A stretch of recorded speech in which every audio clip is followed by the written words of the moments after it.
On to Business Daily in Kenya, Kenyan publication. High earners handed tax-free per diems in new finance bill.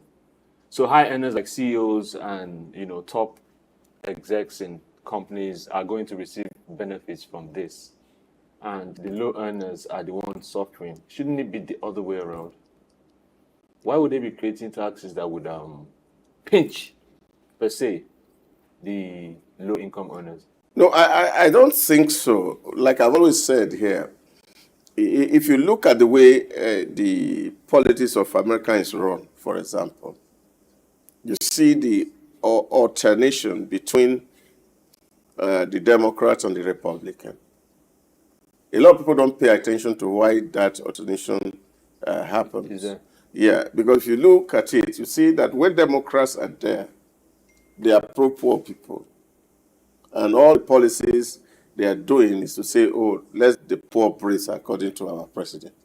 So what that means, and the implication is that big businesses, the rich individuals pay more. Are paying more. Yes.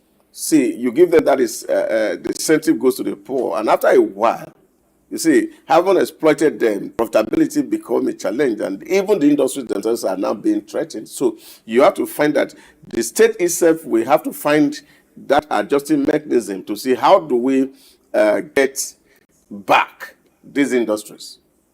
So they give them tax holiday, and you see the vote will change, and you will see a Republican come in. And so when they come in, they become pro-business and want to see how to ensure that there's incentive for people to continue to invest in the economy. Because once you are taxing them too much, they are looking for opportunity to take their hard-earned revenue to tax free havens. Correct. So, but you have to also create incentive to ensure that that money is not taken away. It's reinvested in your environment. And I think this is what you are seeing playing out in Kenya. So what you mean is that any businessman is looking for profit anywhere. So if I see that there's going to be too much tax on me, and I say, okay, well, let me go and put this money in the island and use it to do business there.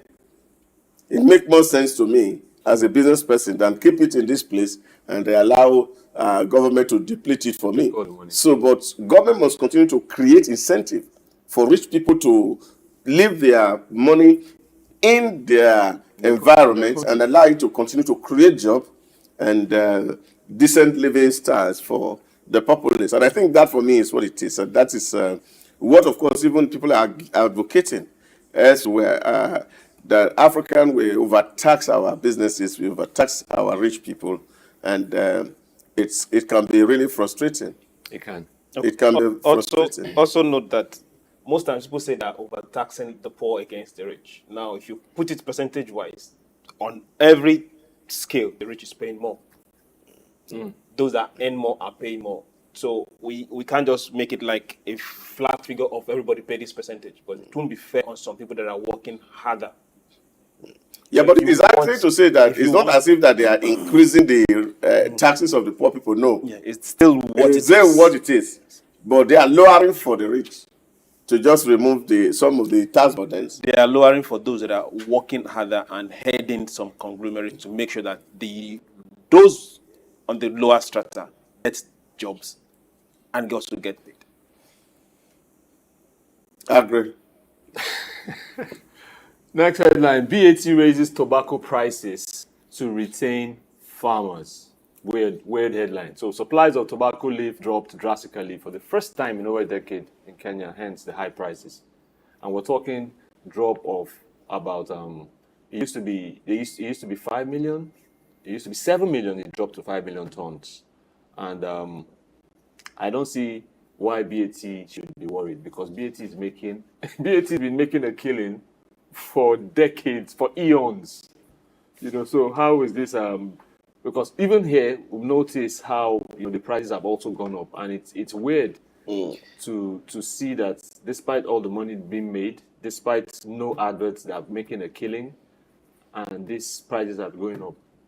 For British American tobacco, yes, it's more like a sector where someone has not just colonized. The person has taken over that sector. So it's either you give it to me or you don't give it to me.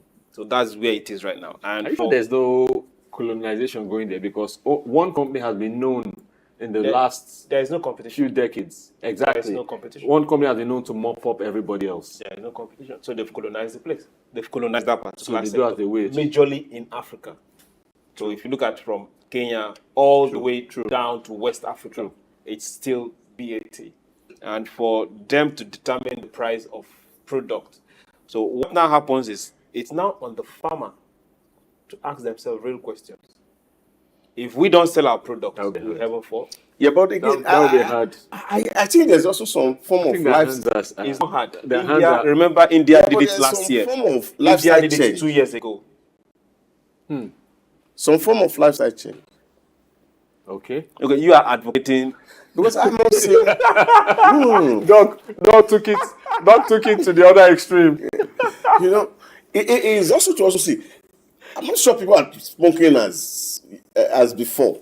Doc, people are smoking. More people are smoking, sir. No, but see, it depends on what people smoke these days. Because Gen Z are not cigar people. Okay, now this I see your point. I see your point. let's help. Let's help. Yes, please. So before people smoke in public, but now we have less people smoking in In public. public, okay, maybe. and more That smoking behind smoking it. is happening. Oh, okay. And it's on the increase too, It's happening. including both male and female. Doc, That's you need why. you need a full thesis That's on why this. BAT can declare profit year in, year out. Oh my goodness. Going back to the farmers. Now, this is where African farmers need to learn. When you come together, you become strong. When you come together, conglomerates or companies can break you down.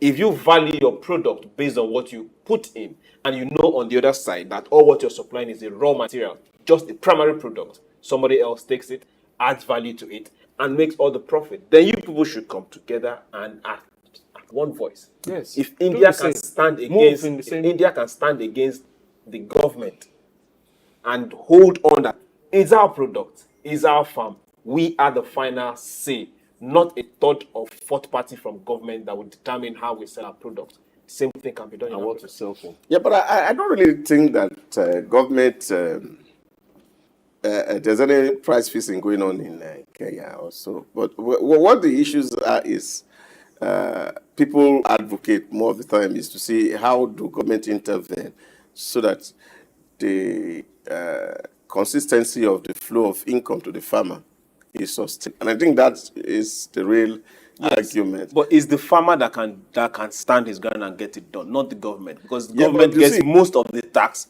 from these people. Yeah. But you see, it's also to encourage to see how can we continue to produce and have more people get into farm on incentive basis and the rest of it. That for me is the role of government. And I don't think government should be controlling businesses. Government should facilitate businesses and see how to ensure that Creates where everybody if can you play farm and the law of demand and supply is obvious, the more the supply against the demand, of course, you find revenue fall, and that becomes a disincentive for people to get into that business because they're not making so much from it.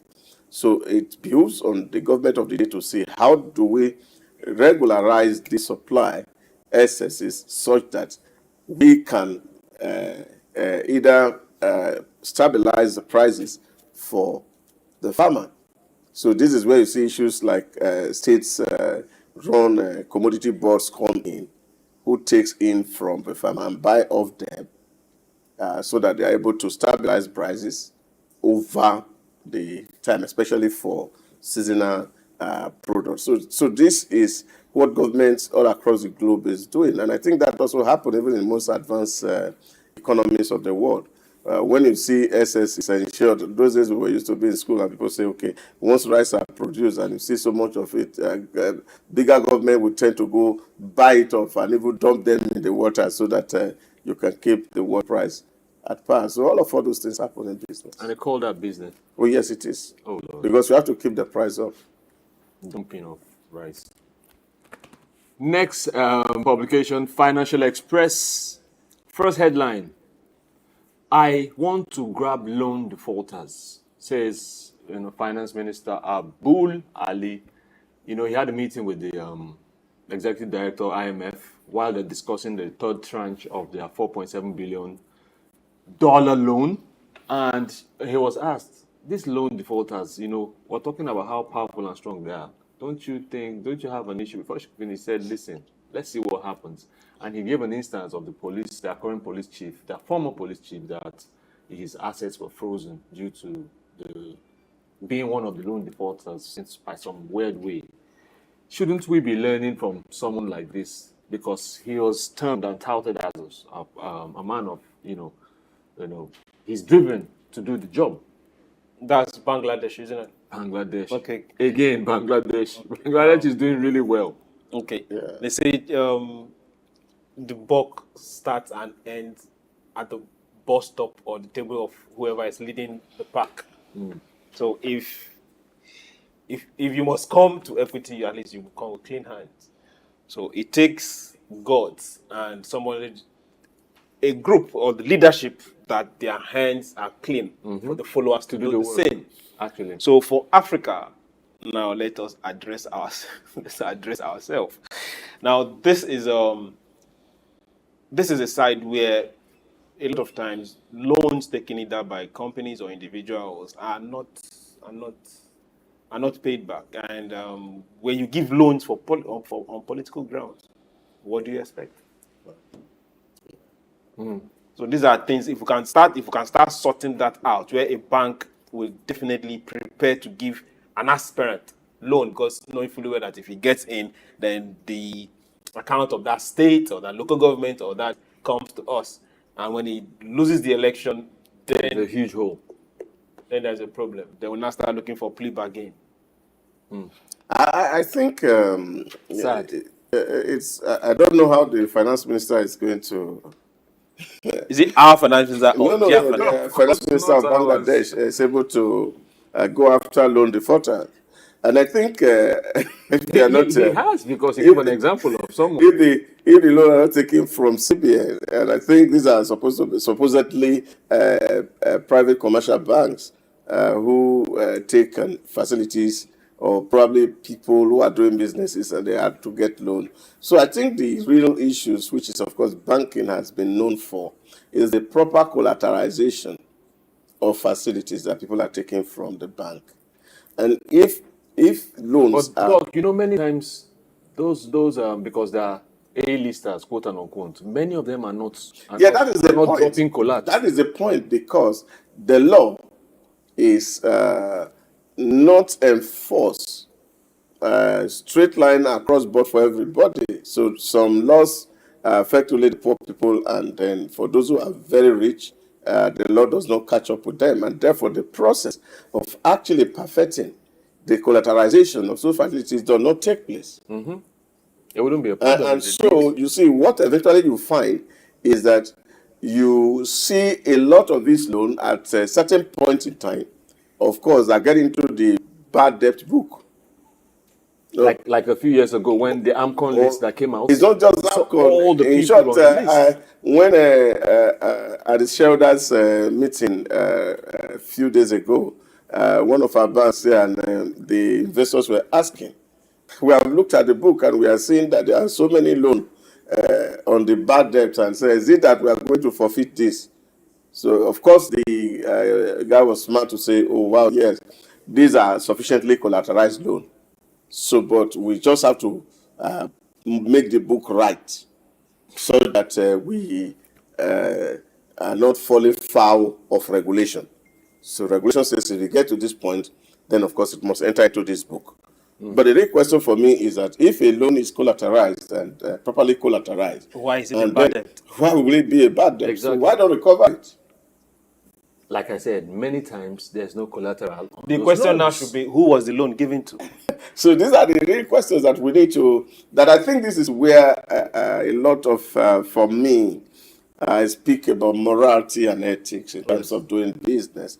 Righteousness, they say, will always result a nation. So if we do things well, we can't get into this Don't point worry here. about this. Yeah, but then, of course, again, this is a political statement. Of course, we have to assure your chief that, And besides, they're talking about the third tranche of the. oh, yes, of coming course. in, You have to make promise so that I can get it. So it's a political statement.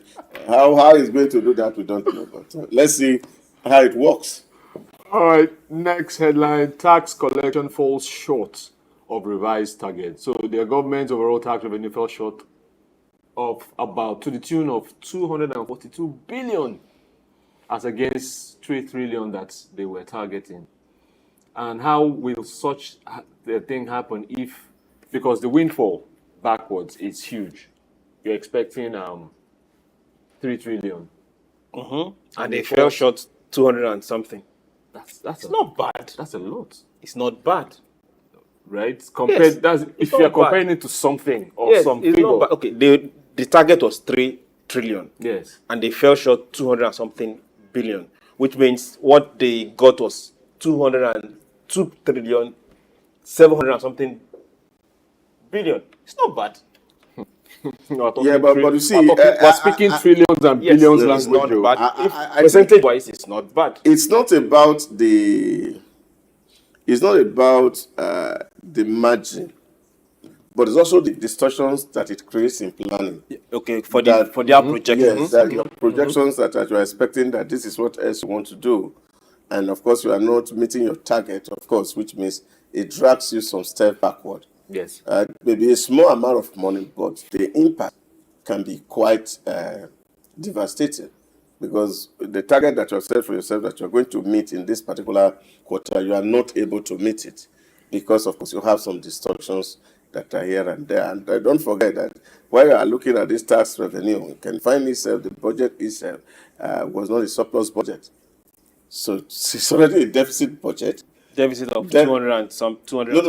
No. If the budget itself for the year is already a deficit, and you have projected the budget based on this earning from tax, so it further widens the deficit gap on the overall budget.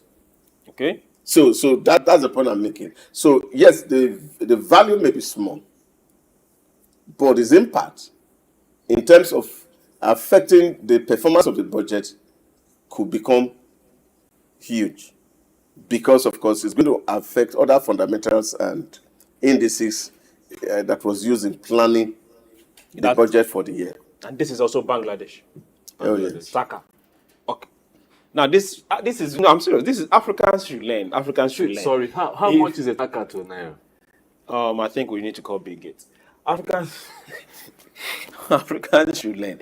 Why? Now, this is a direct projection for a country. We are projecting that we are going to pick up this amount of tax in this particular quarter, and we were able to get this. They were able to put up a figure out there. This is what we want to start seeing in Africa. We are planning to get this done. We are planning that NNPC Limited will be able to supply this. We want to see those figures. That way, planning will be made easy. We will know exactly where we are falling short, and we'll be able to tell ourselves some basic truth. So this is good for planning. And they know where to work harder, better. Windfall of over 200 billion. Okay, good for business. Qatar's robust economy key to attracting investments. I'm just envying Qatar. I was just looking for, because you see, also there's a huge project that they're planning in the desert that they haven't mentioned, and they say it's going to be the biggest thing they've ever done. Qatar is just amazing. Dare to dream. Right? Dare to dream. Right? We need those daring figures in Africa. Are there ways Nigeria as a state can invest in Qatar? Why do you want to invest in Qatar? Why are you investing here? I'm just saying. Qatar is what are you just- saying? That's where the big bucks seem to be. Why? going to. What happened in investing here? No, but we have been here. Have we been investing? We have not invested here, so we should start investing here.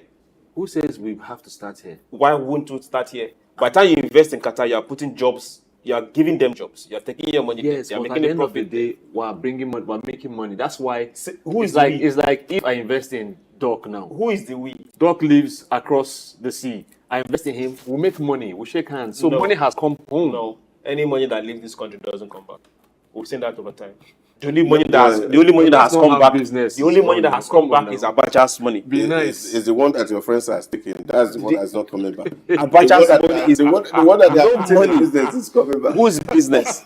Those are private businesses. Yeah, not that's what I government mean. Yeah, investments. of course. A lot of we are doing excellently well globally in terms of diaspora remittances. Yes. Diaspora Yes. Oh, remittances. yes, of Yes. course. What Those are different things. No, what's the difference? So Completely different. No. Diaspora remittance You is are not earning government money. outside. It's the same thing, Cho. Choose diaspora You are doing remittances. business outside. If I have a business interest outside, I make money outside. I remit it back It's to my coming home country. to me. So these are all sum up, and you can look at it that in terms of I think it was 2023. We're checking data and we're comparing, and we said that.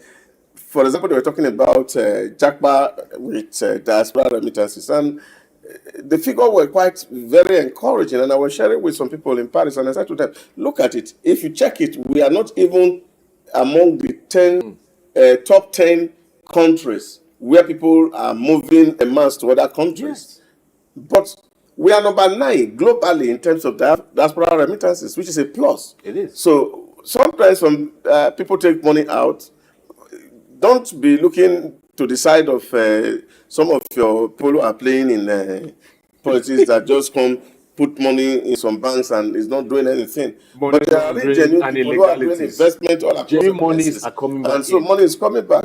You know, say for example, I think one of our bank here in their AGM, they were saying on Friday, look, see, if you put your money in us, you're actually investing in 21 economies across the world. That's doing business outside. And of course, what do you see here?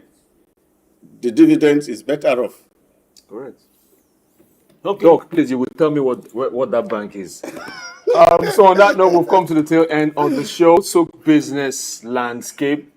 Thank you, my guest. Thank you, Dr. Samanze. Thank you, CJR. My name We is look forward to a great Nigeria. Yes. My You're name welcome. is Ike Namba. See you same time on Wednesday. Bye for now.